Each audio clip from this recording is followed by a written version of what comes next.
आज हम संसार में देखते हैं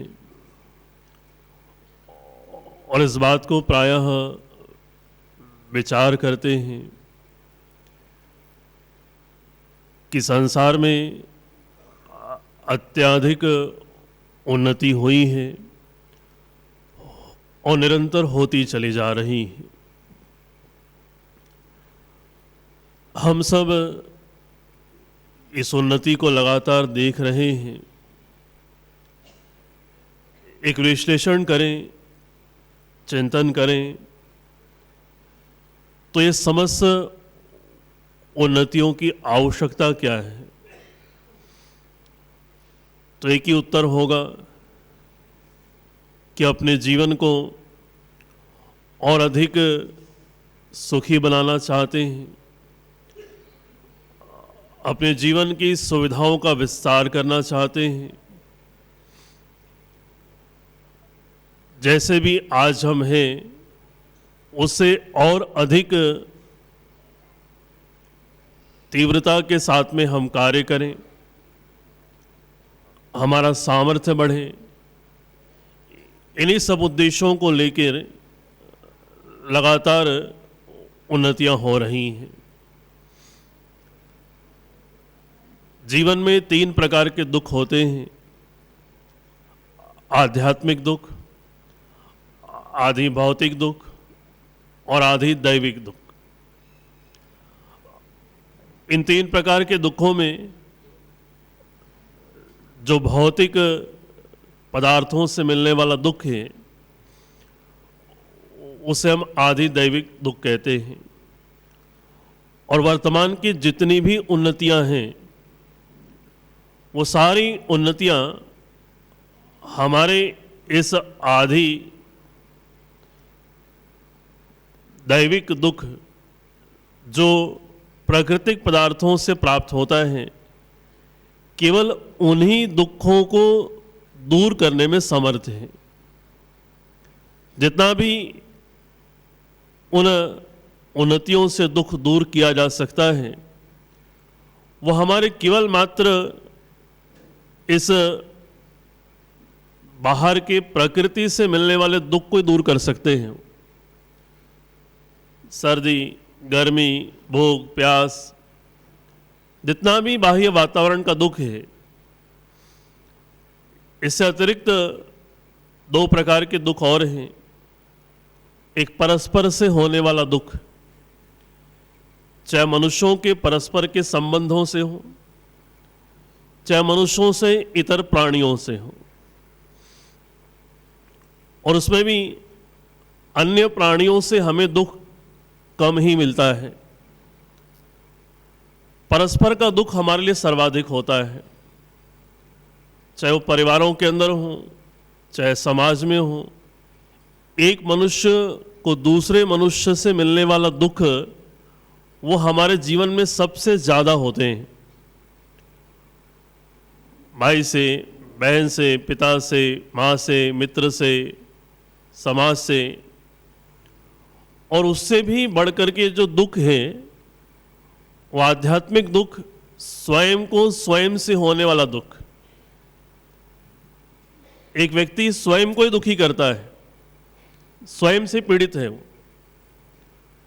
ये जो 2 प्रकार के दुख हैं, प्रतिकूलताएं हैं, बाधाएं हैं, कि स्वयं को स्वयं से दुखी कर रहा है व्यक्ति, वो खुद से ही दुखी है और अन्य मनुष्यों से दुखी है। इन दोनों प्रकार के दुख प्रतिकूलताओं को हटाने के लिए वर्तमान की भौतिक उन्नति का कोई योगदान नहीं हो सकता है। वर्तमान की भौतिक उन्नति से इन दुखों को कम नहीं कर सकते हैं। अब आपको लगेगा कि भाई स्वयं को स्वयं से दुख कैसे होता है। जब महाभारत में राजसूय यज्ञ समाप्त हुआ और राजसूय यज्ञ करके दुर्योधन और शकुनी वापस आ रहे थे, तो दुर्योधन का चेहरा काफ़ी मलिन सा था, उतरा हुआ सा था, दुखी था, परेशान था, अशांत था। शकुनी ने पूछा उसको क्या हुआ, कहा कुछ नहीं हुआ। रास्ते भर कुछ बताया नहीं, चुपचाप है, दुखी है।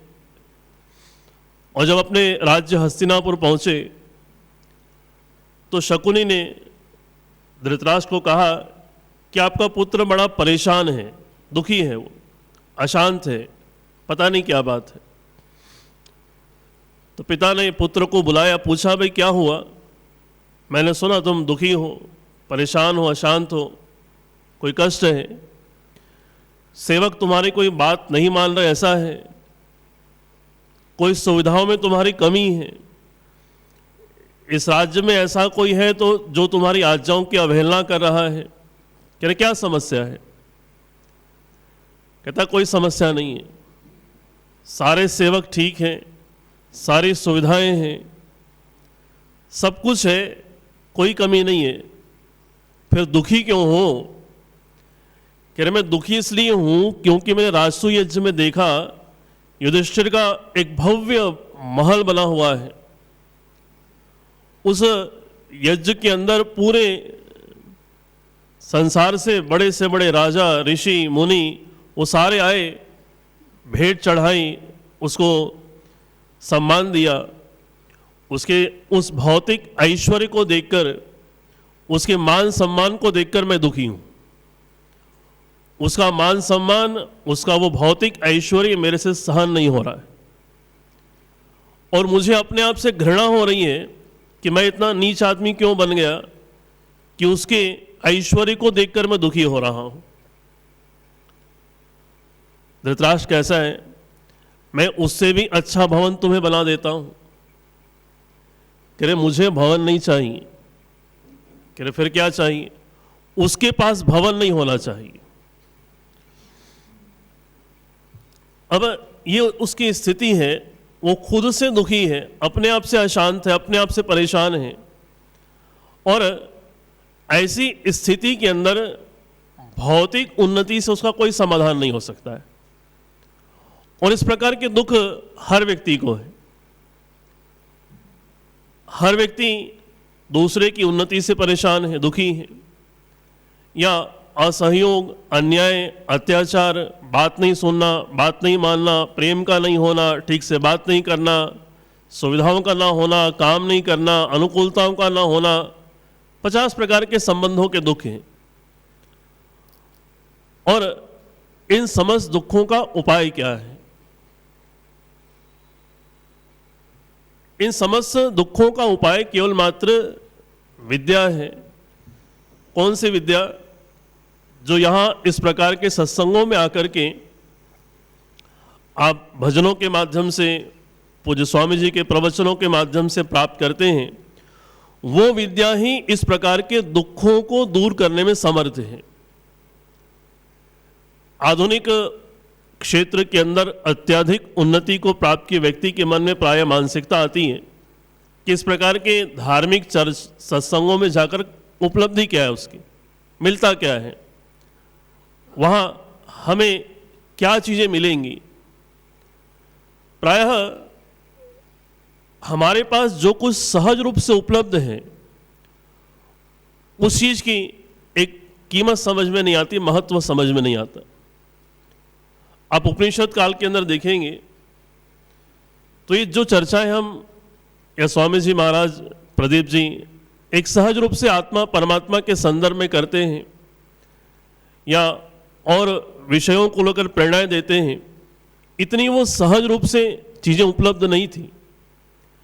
प्रश्नोपनिषद एक उपनिषद है जहाँ 6 विद्वान पिपलाद ऋषि के पास में आते हैं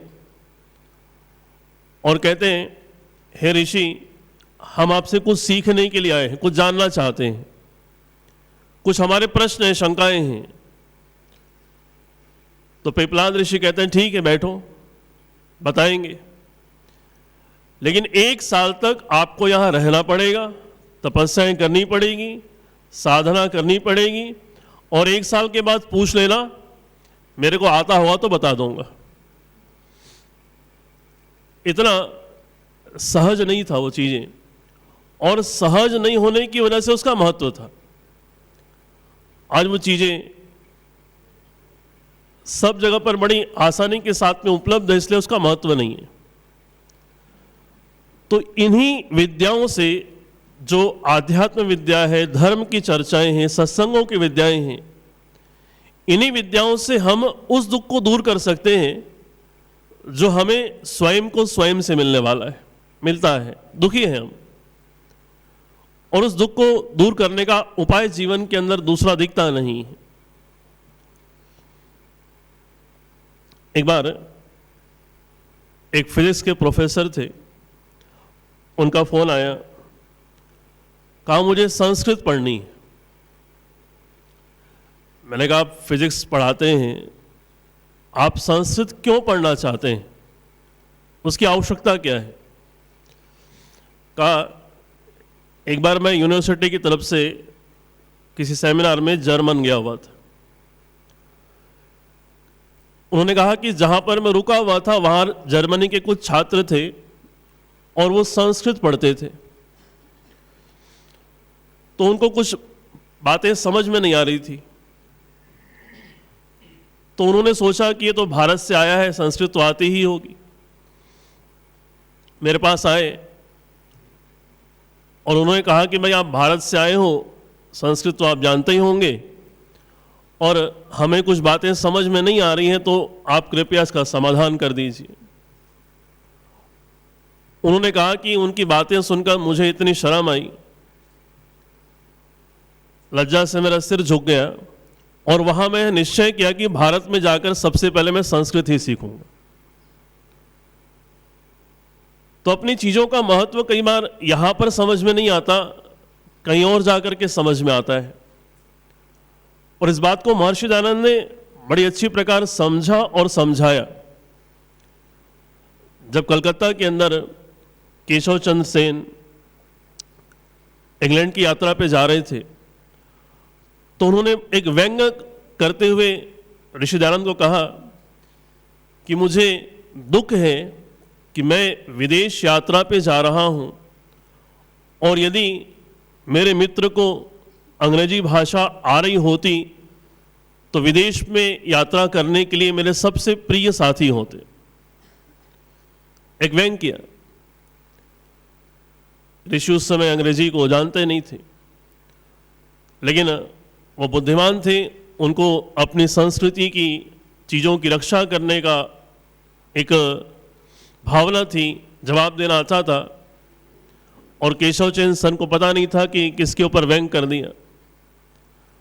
ऋषि ने कहा कि मैं भारत में संस्कृति, संस्कृत वेद का प्रचार करने के लिए निकला हूँ, और मुझे दुख है कि जो व्यक्ति विदेश में जाकर के अपनी बातों को प्रचारित करना चाह रहा है, वो मेरा सबसे अच्छा मित्र होता मेरी यात्रा में यदि उसको संस्कृत आती।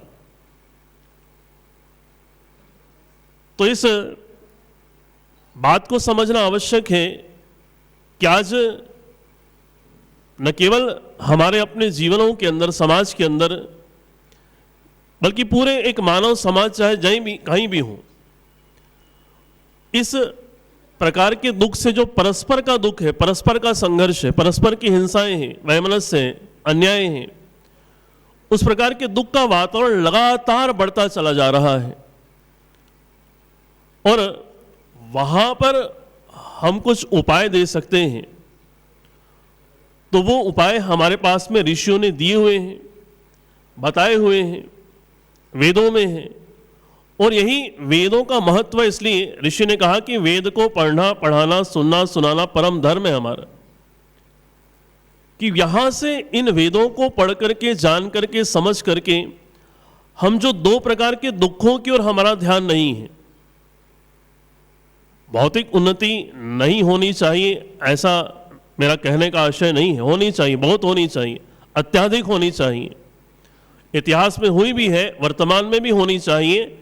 हम ये नहीं कह सकते कि आज की तारीख में जो भौतिक उन्नति हुई है वो कोई उसकी अंतिम सीमा है, वो तो लगातार होती ही रहेगी।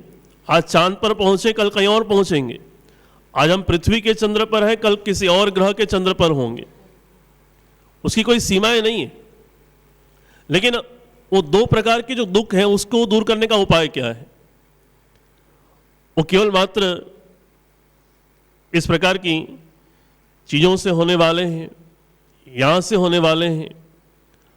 और इस उद्देश्य को लेकर के कि हम अपने भीतर जो अविद्या या न्याय को न सहन कर पाने की क्षमताएं, ये लगातार जो चीज़ें बढ़ती चली जा रही हैं। आज जैसे जैसे लगातार भौतिक उन्नतियां हो रही हैं, सहनशीलताएं अत्यधिक कम होती चली जा रही हैं। आज कोई भी किसी की भी गलती को, त्रुटि को, चाहे वो जाने अनजाने हुई हो, लेश मात्र भी सहन करने को तैयार नहीं है। कोई नई गाड़ी लेकर के दिल्ली निकले, चमचमाते बिल्कुल नई गाड़ी है, और गलती से किसी की गलती की वजह से थोड़ा सा स्क्रैच आ जाए और कार वाले के पास में यदि बंदूक हो तो बंदूक से उसको मारने को तैयार हो जाएगा। इतनी न्यूनता है सहनशीलता के अंदर। ये परिवारों के अंदर स्थिति है। तो परस्पर का जीवन में प्रेम कैसा होना चाहिए, सौहार्द कैसा होना चाहिए, समर्पण कैसा होना चाहिए, हम पिछली पीढ़ियों से सीख सकते हैं। और वो एक भावनाएं वहीं से सीखी जा सकती है। आज इस प्रकार के धार्मिक सत्संगों में आकर के हम अपने उन दुखों को दूर करने के लिए उपायों को जान सकते हैं, समझ सकते हैं, जो धार्मिक उपाय हों, आध्यात्मिक उपाय हों, और उन्हें हमें यहाँ पर आकर के लगातार निरंतर प्राप्त करना चाहिए। सोनीपत में ये सभी समाजों का बहुत ही सम्मिलित एक प्रयास होता है कि यहाँ निरंतर विद्वानों के सत्संग चलते रहते हैं और उससे आप सभी लाभान्वित होते हैं। तो उन चीज़ों को लेकर के हमें और समाज में जाना चाहिए और समाज को बताना चाहिए और अधिक से अधिक लोगों तक इस प्रकार की चीज़ों को लेके जाना होगा, क्योंकि प्रत्येक को अपनी ही उन्नति से संतुष्ट नहीं रहना चाहिए और हम अकेले उन्नति करना चाहे तो कर भी नहीं सकते हैं। अपने दुख यदि दूर करने हैं तो कईयों के दुख दूर करने पड़ेंगे, और उन सब चीज़ों के अंदर ये सब चीज़ों का बड़ा महत्व होता है। 100 से अधिक देशों में देखा जाने वाला, सर्वाधिक लोकप्रिय और सबसे अधिक फॉलोअर्स के साथ पूरी दुनिया में आर्य समाज के विचारों का प्रचार करने वाला एकमात्र चैनल वैदिक प्रचार।